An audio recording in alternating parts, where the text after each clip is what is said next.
Olá! Em todas as nossas últimas aulas, nós trabalhamos quase toda a geometria que vai aparecer na sua prova do Enem de 2014.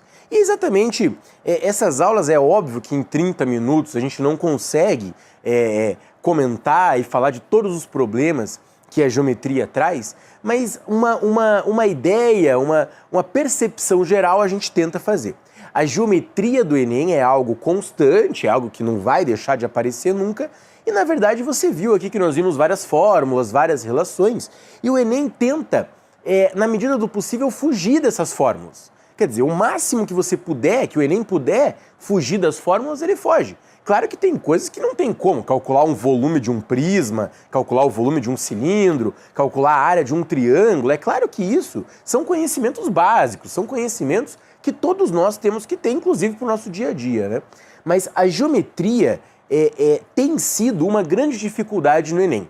Na verdade, a gente vai começar hoje, nós estamos na aula 17, temos mais 4, 17, 18, 19 e 20. Essas 4 aulas nós resolveremos exercícios do Enem. Eu vou fazer o possível aqui para escolher alguns problemas que eu acredito que sejam interessantes para a sua prova do ano de 2014. E é exatamente isso, né? Eu vou trazer problemas desde 2009, essa aula, inclusive, são problemas de 2009 e de 2010, depois nós teremos 2011 e 2012, e depois teremos 2 aulas para só resolver exercícios de 2013, que é exatamente o Enem de 2013, a prova de 2013, em matemática, foi um pouco diferente dos outros anos. Ela foi, não vou dizer mais difícil, ela foi um pouco melhor elaborada. E exatamente isso, né? As questões mais elaboradas selecionam melhor os candidatos. Os candidatos, naquela época da prova de 2013, consideram a prova muito difícil, a prova de matemática muito mais difícil do que o normal. A gente vai fazer alguns problemas nas 2 últimas aulas e vou tentar explicar para você as questões que os candidatos acharam mais complicadas. Nessa aula, acompanhe aí no seu material. Você tem um material muito extenso, né? Nessa aula 17 nós temos aí 20 páginas. Você tem ali da página 1 à página 20. Deixa eu explicar para você. Nós começamos ali no comecinho da aula, na página 1, tem problemas do Enem de 2010. Então o que eu fiz? Eu selecionei as questões de geometria que estão no Enem de 2010. Se eu deixei escapar alguma, me perdoe, tá? Claro que essa seleção não é uma seleção totalmente confiável, porque a gente comete erros de vez em quando. Mas exatamente isso. Você começa ali com o Enem 2010, vá baixando aí, nós estamos na página 3, página 4, página 7, assim vai, página 11, eu vou baixando até encontrar o Enem 2009. O Enem, achei, aqui ó. Então, na página de número 14, nós temos ali a questão 32, temos a questão 33 e a questão 34 já é do Enem de 2009. Então, de 33 para 34 há a mudança do Enem, 2010 para 2009. E se você acompanhar o Enem 2009, acompanhe lá, de 2009 para frente, vá passando as páginas, né? Ele vai até a questão de número 46. Então veja só, da questão 46 até a questão 34, nós temos aí questões do Enem de 2009, 46 para 34. Veja, de 46 para 34 são 12 questões. Como é então que no Enem de 2010 nós tivemos 33 questões envolvendo geometria? Veja só, em 2010 nós tivemos 2 aplicações. Não sei se você está lembrado, se você acompanhou o Enem de 2010, mas em 2010 nós tivemos uma aplicação e tivemos uma reaplicação do Enem por causa da descoberta de uma fraude. Então essa reaplicação nos deu mais questões para estudar. Por isso que nós temos praticamente o dobro de questões de geometria, envolvendo lá o Enem 2010. Então nós temos aí, essa aula é uma aula com 20 páginas, justamente por isso, porque nós temos o dobro de questões no Enem 2010, ok? Mais ou menos assim, né? Então vamos começar? Localize, eu não vou fazer na ordem, eu escolhi alguns aqui que eu acho interessante. Vamos começar pela questão 42. A questão 42 está na página 18. Página 18, questão 42, um momento que eu me perdi aqui. Isso, achei. Questão 42 é uma questão do Enem de 2009, ela diz o seguinte: ao morrer, o pai de João, Pedro e José deixou como herança um terreno retangular 3x2 que contém uma área de extração de ouro delimitada por 1/4 de círculo de raio 1. Muito bem. Prossiga. A partir do canto inferior do esquerdo da propriedade. Dado o maior valor da área de extração do ouro, os irmãos concordaram em repartir a propriedade de modo que cada um ficasse com a terça parte da área de extração. Então ele pegou ali o 1/4, dividiu esse 1/4 em 3 regiões que são coincidentes, né? Que coincidem ali a terça parte, conforme mostra a figura. Em relação à partilha proposta, constata-se que a porcentagem da área do terreno que coube a João corresponde a aproximadamente a. Então veja só, o que coube ao João? Coube ao João aquele triângulo retângulo que está na esquerda daquele terreno, né? Vamos começar a desenhar aqui. Então, questão 42. Eu tenho aqui o terreno retangular. Aqui. Já vamos separar aqui a parte do João, do Pedro e do José. Nós temos então aqui a parte do João, a parte do Pedro vem para cá, depois tem a do José. E eu estou interessado no terreno do João. Então eu estou interessado no terreno envolvendo esse ângulo aqui, ou melhor, esse triângulo que está na ponta, né? Ele não colocou medidas ali, mas vamos começar pelo seguinte. Ele falou que essa distância inteira mede 3. Tudo isso daqui tem 3. Eu não vou colocar a unidade, você está vendo ali que são 3 quilômetros. Nós temos 2 quilômetros assim. 2 quilômetros, muito bem. E aí eu estou interessado em calcular quanto que o João ficou com ouro, né? Quanto coube ao João nessa divisão que nós temos. Então, peraí, vamos com calma. Vamos começar a pensar assim. Aquele 1 quilômetro que está ali, aquele 1 quilômetro de raio, interessa para você alguma coisa? Na verdade, a gente está mais interessado mesmo em calcular essa região aqui, né? Porque se eu sei que essa medida inteira é 2, que é exatamente a mesma medida que está lá, então eu estou mais interessado em calcular essa medida. Eu quero saber quanto mede esse pedacinho aqui. Porque se eu descobrir esse pedacinho, eu sou capaz de calcular essa área e sou capaz de calcular a porcentagem que coube ao João. Como é que eu vou fazer isso? Então veja só. Para calcular esse pedacinho aqui, primeiro eu tenho que dar um jeito de encontrar aquele ângulo que está ali embaixo. Esse ângulo que aparece aqui embaixo é o que vai me permitir calcular essa medida. Então, olha só, vamos começar dessa maneira. Esse ângulo que está aqui, essa medida 2, esse pedacinho aqui vale todo 3, e ele disse pra gente o seguinte, ele falou que essa medida aqui é 1. Vou colocar aqui esse pedacinho aqui é 1, exatamente dessa maneira, e a minha pergunta é a seguinte, você é capaz de confirmar que se esse pedaço é 1, então lá em cima também é 1? Será que é óbvio isso pra gente? Se esse pedaço aqui do raio é 1, então aquela medida lá é 1. Você acha? Bom, não está muito claro, né? Não parece que é uma linha reta, não parece que vai bater. Então, alguns candidatos já consideraram essa medida igual a 1. Veja, não é verdade, né? Quer dizer, até pode ser verdade, até pode ser que aquele pedaço lá de cima seja 1, mas não garante nada, nada afirma pra gente isso. Então eu vou apagar esse 1 aqui para não confundir a gente. Eu estou mais interessado mesmo nesse ângulo aqui. Como é que eu vou calcular esse ângulo? E sabendo esse ângulo, deixa eu pintar de uma outra cor. E a partir desse ângulo, como é que eu vou encontrar a medida lá de cima? Vou pôr aqui, ó. Muito bem. Vamos começar por aqui, então. Como que eu posso descobrir esse ângulo? Volte lá no enunciado e leia o seguinte. A extração do ouro delimitada por 1/4 de círculo de raio 1 no canto inferior. Dado o maior valor da área, os irmãos acordaram em repartir a propriedade de modo que cada um ficasse com a terça parte da área de extração. Opa! Se é a terça parte da área de extração, então é a terça parte de 90 graus. Não é nenhum absurdo você falar que esse ângulo é 30, esse ângulo é 30 e esse ângulo é 30. Eu só posso afirmar que os ângulos são iguais porque ele falou que cada um fica com a terça parte da área de extração. Todos esses setores circulares são os mesmos. Ele dividiu os setores circulares em partes iguais. Veja que os triângulos não, né? Os triângulos, na verdade, isso aqui é uma região, é um quadrilátero. As regiões não são necessariamente iguais, mas aqui o ângulo é o mesmo. Então vamos calcular aquela medida? eu vou calcular aquela medida lá de cima usando tangente. A tangente de 30 graus é o cateto oposto. Opa, desculpa, eu coloquei 2 aqui. O cateto oposto eu vou chamar de x. O cateto adjacente eu tenho. Tangente do ângulo de 30, oposto por adjacente. E a tangente de 30 nós conhecemos. Inclusive o exercício mandou nós usarmos um valor ali, né? Tangente de 30 é raiz de 3 sobre 3. Tudo isso vai ser igual a x sobre 2. Então eu vou me permitir calcular o valor de x. Como ele disse pra gente que a raiz de 3 sobre 3 é igual a 0,58, vamos trocar aqui, 0,58 vai ser igual a x sobre 2. Muito bem. Então nós temos que x é o dobro de 0,58.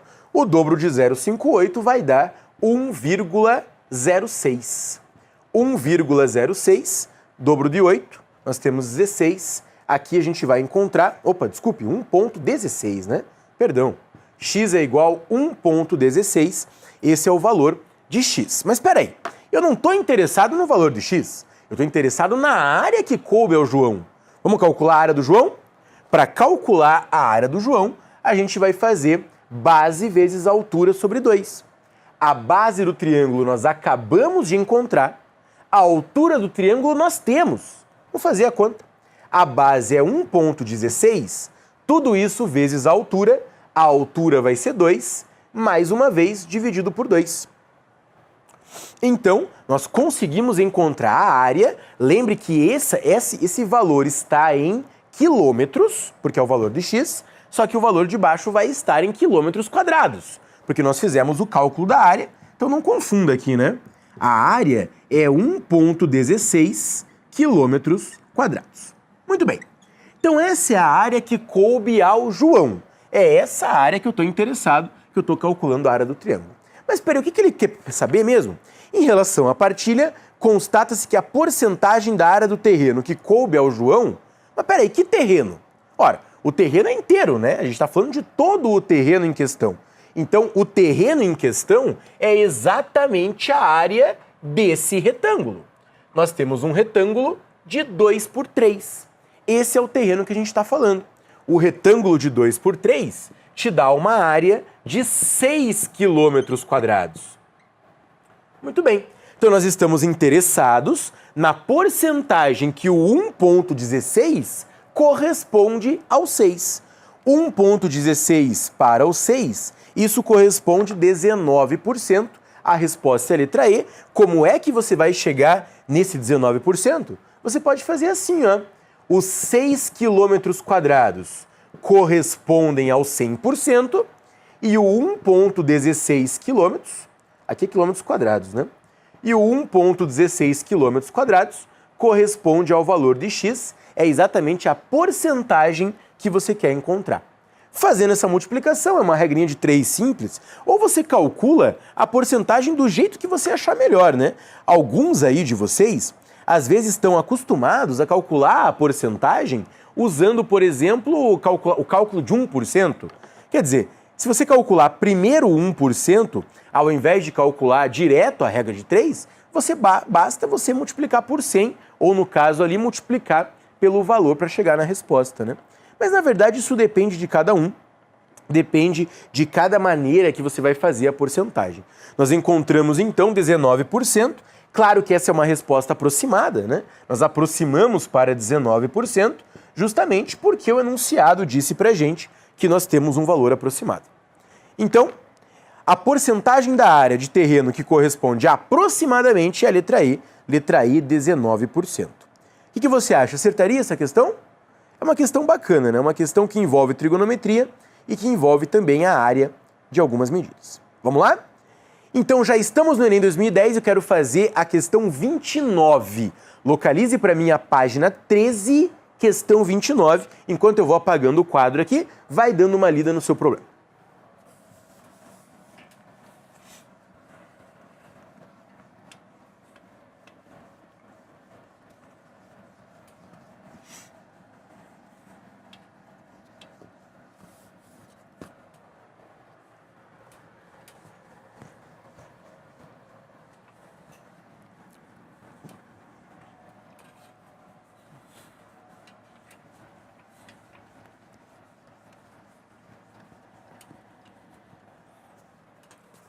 Vamos lá. Questão 19 diz o seguinte. Questão 29, perdão, página 13 e 29. Um arquiteto está fazendo um projeto de iluminação de ambiente e necessita saber a altura que deverá instalar a luminária ilustrada na figura. Então repare só, quando você tem a luminária no seu desenho, você já está enxergando um sólido geométrico que você tem que conhecer com certeza. Como é o nome desse sólido geométrico? Na questão 42, nós temos exatamente... Questão 42? Por que eu estou falando 42? Questão 29, nós temos exatamente um cone. Esse cone é o que vai te permitir fazer o cálculo. Vamos desenhar o cone aqui? Aqui está o desenho do nosso cone, é o desenho que você tem aí. Muito bem, é um cone reto, exatamente como nós estudamos. O que ele deu pra gente? O valor, a medida da geratriz é 5, essa aqui é a geratriz do cone, 5 metros, não vou pôr o m de metros. Eu tenho também o desenho da altura, vou colocar aqui para você a altura. Muito bem, eu não sei ainda quanto é. E nós temos o raio. Repare que a medida do raio ele também não deu, né? Mas ele deu um outro valor que nos permite encontrar o raio. Continue lendo. Sabendo-se que a luminária deverá iluminar uma área de 28,26, considerando π igual a 3,14, quanto deverá ser a altura? Então veja só, eu não sei qual é o valor do raio, mas eu posso calcular o raio tranquilamente, concorda? Pense bem, como que eu posso começar calculando o raio? Ele deu pra gente a área circular, a área da base. A área da base é 28,26. Vou escrever aqui. Área da base, 28,26 metros quadrados. Mais uma vez eu omiti a unidade ali. Agora, lembra como calcular a área de um círculo?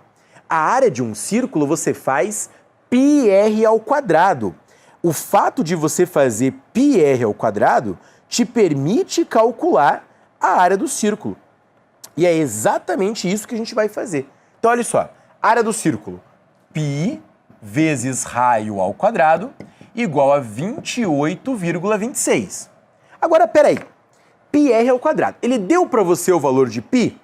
Deu, né? O valor de π no enunciado é de 3,14. Veja, se ele falasse, você fala assim, mas peraí, é claro que o π é 3,14, né? Veja bem, se o enunciado mandasse você usar o π igual a 3, você vai usar o π igual a 3. Ah, mas o certo é 3,14. Não é nada certo. O π é um número irracional, ele tem infinitas casas decimais. Então você vai usar o número que o enunciado te der. Se ele falou que é 3,14, é 3,14 e pronto. πr ao quadrado, tudo isso vezes r ao quadrado, é igual a 28,26. E agora a gente consegue encontrar o raio. Eu vou dividir por 3,14 em ambos os membros. 28,26 dividido por 3,14 vai dar 9. 3 vezes 9, 27. 14 vezes 9, 126. A gente encontra tranquilamente r ao quadrado igual a 9, e aí o raio fica tranquilo. Eu vou extrair a raiz quadrada, vou considerar apenas a resposta positiva e nós encontramos o r igual a 3. Mas espera aí, não foi isso que o exercício pediu. O r igual a 3 é para ajudar a gente a montar a questão, né? Esse r é 3. O g, que é a geratriz, vale 5. Agora, como é que eu calculo a altura? Você já deve estar se coçando para dizer 4, não é? Claro, porque esse triângulo aqui, esse triângulo retângulo, é um triângulo pitagórico.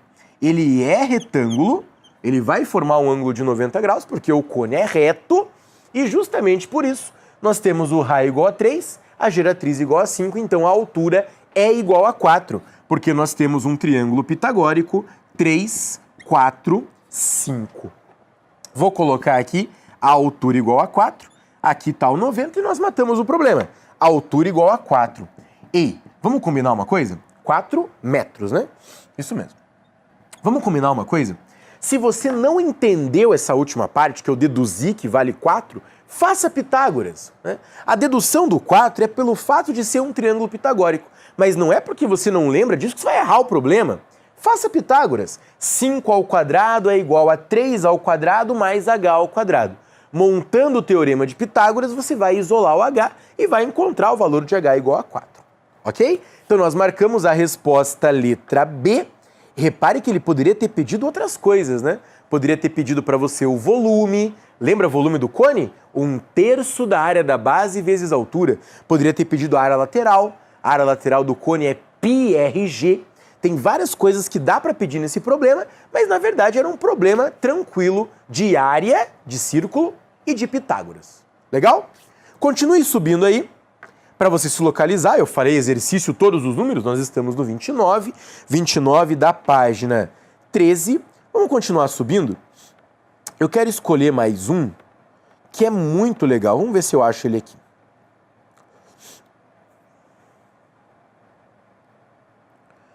Vamos ver. Achei.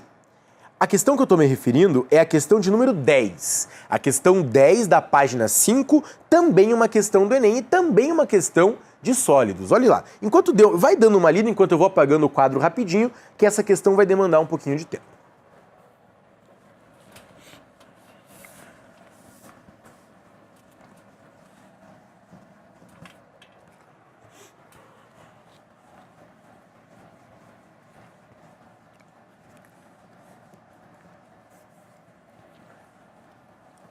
Vamos lá. Então nós temos o seguinte, questão 10 da página 5.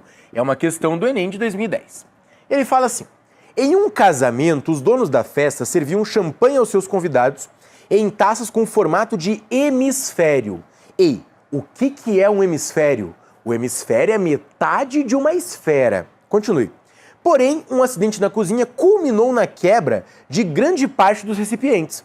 Para substituir as taças quebradas, utilizou-se um outro tipo com formato de cone.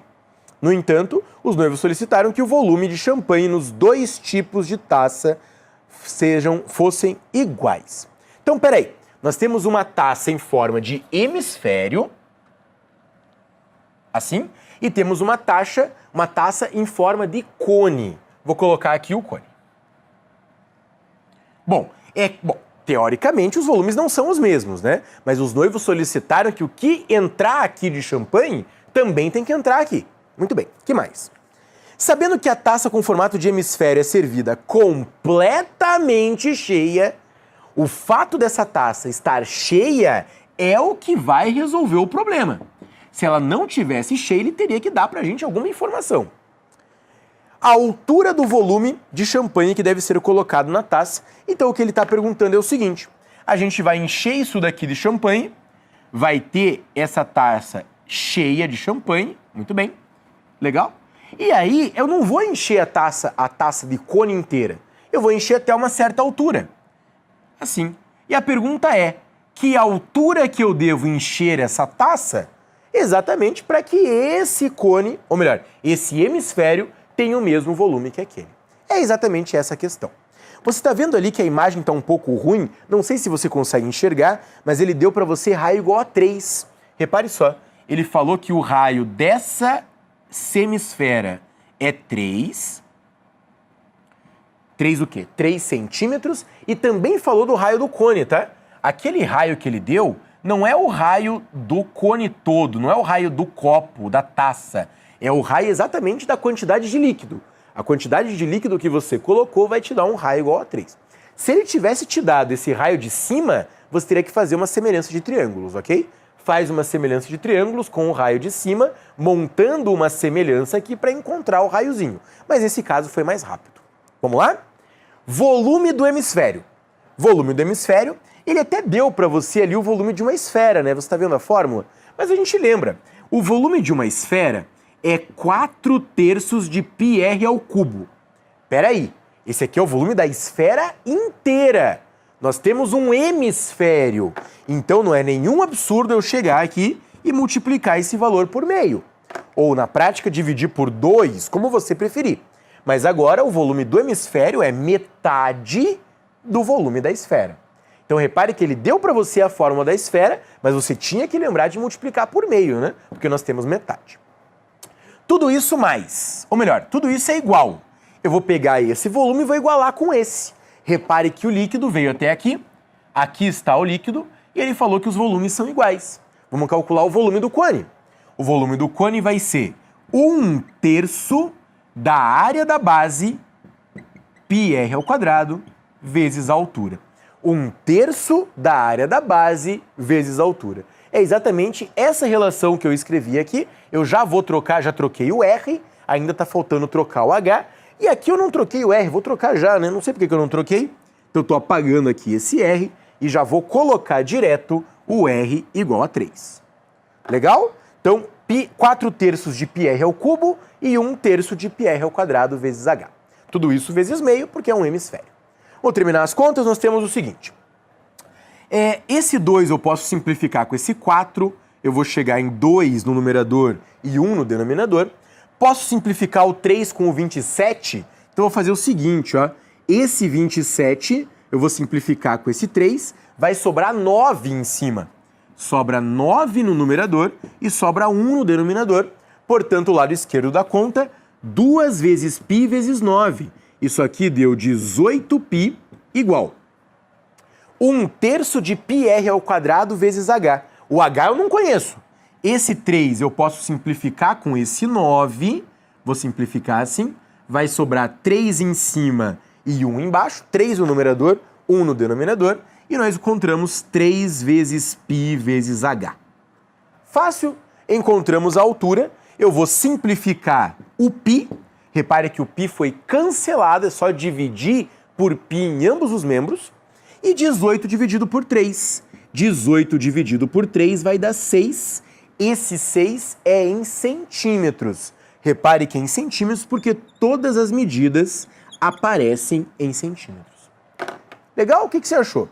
Essa é uma questão inteligentíssima. É uma questão que compara volumes de dois sólidos e essa comparação é muito importante para a nossa prova do Enem. Enem de 2010, uma comparação de volumes de acordo com determinados sólidos. Ok? Então, se eu não cometi nenhum erro, que é muito difícil, porque a gente erra de vez em quando, seria bacana você fazer todos os problemas de geometria do Enem. Todos os problemas de geometria de 2009 e 2010. Na próxima aula, vamos fazer de 2011 e 2012. Legal? Então nos vemos na próxima. Tchau!